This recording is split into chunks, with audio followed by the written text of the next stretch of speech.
Hi, this is Jennifer from Prairie Hawk Botanica, and we are back out in the garden to talk about another wild medicinal plant. Today we're focusing on mullein, Verbascum thapsus, if I'm saying that right. And once you learn what mullein looks like, you'll never confuse it with another plant.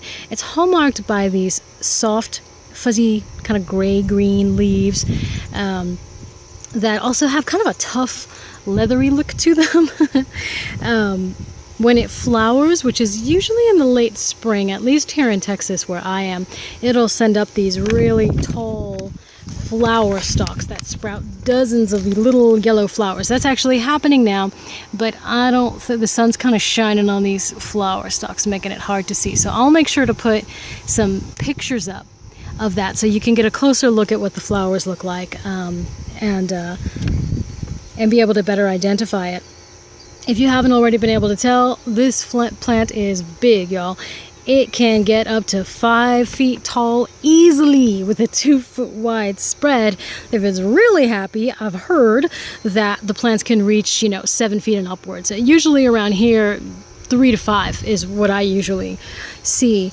Mullein can thrive in some very poor soils, drought tolerant. It can handle the burning sun. So if you wish to find mullein growing wild, that gives you a clue where to look. In barren areas is the best place to see if you can find mullein outside of the forest edges, and of course it'll often grow where you plant it. There's that too. I tend to keep a portion growing in the garden just to ensure that I have enough for medicine making. Mullein, as far as being a medicinal plant, it's a really cool plant because almost all of the plant is medicinal, is usable medicinally. Everything but the seeds, which are considered poisonous. But mullein, it's kind of a, it's a guardian herb in many ways. It's very strong looking, and strength and protection is what it lends, medicinally speaking. Mullein is known for, it's probably most closely linked with lung health. Many an asthma or COPD patient has found mullein to be a very beneficial plant. It's known for being expectorant, antispasmodic, especially for respiratory disorders, soothing and tonic to the respiratory system, antibacterial, anti-inflammatory, mildly pain relieving, and even best, safe for children. So mullein, because of this, mullein finds its way into infusions, tinctures, tea blends, herbal smokes, poultices, and oils. The leaf and the flower are typically used to make an infused oil for earaches and ear infections. I have an article that I wrote about that one, which includes a recipe. So I'll go ahead and put a link in to that so that you can learn how to make your own infused mullein oil. And I have also personally tinctured it to help with asthma complaints.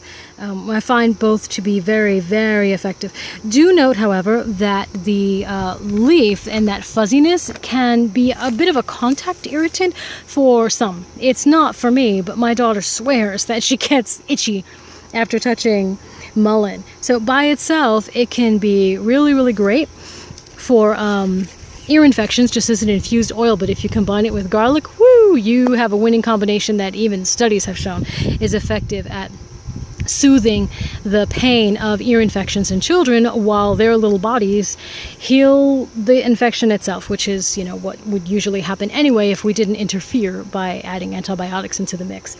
As far as the lung health goes, that's where the herbal smokes and the teas and the tinctures can really come into play. I have also heard of mullein being used to help those who are trying to quit smoking because it's a much healthier smoke than regular cigarettes, and so some have used it, just rolling it up into herbal smokes, have used it to help them quit smoking. So it's a pretty cool plant. Let me scroll up to see if I can show you how tall. I'm not very tall, but this guy looks me in the eye. It's already just over 5 feet tall, so it's a big, happy, healthy plant that you should definitely try to find. And if it's just not growing in your area, if you're like me and you live on land that used to be used for cattle grazing and so it's pretty denatured, then by all means get some seeds and see if you can plant it, because to have some of this around is really beneficial, especially if you have children or if anyone in your family has any kind of lung complaint. It's fantastic for that. So there you have it. Look for mullein in the future, and you'll be able to make your own medicine and be a home herbalist. Thanks.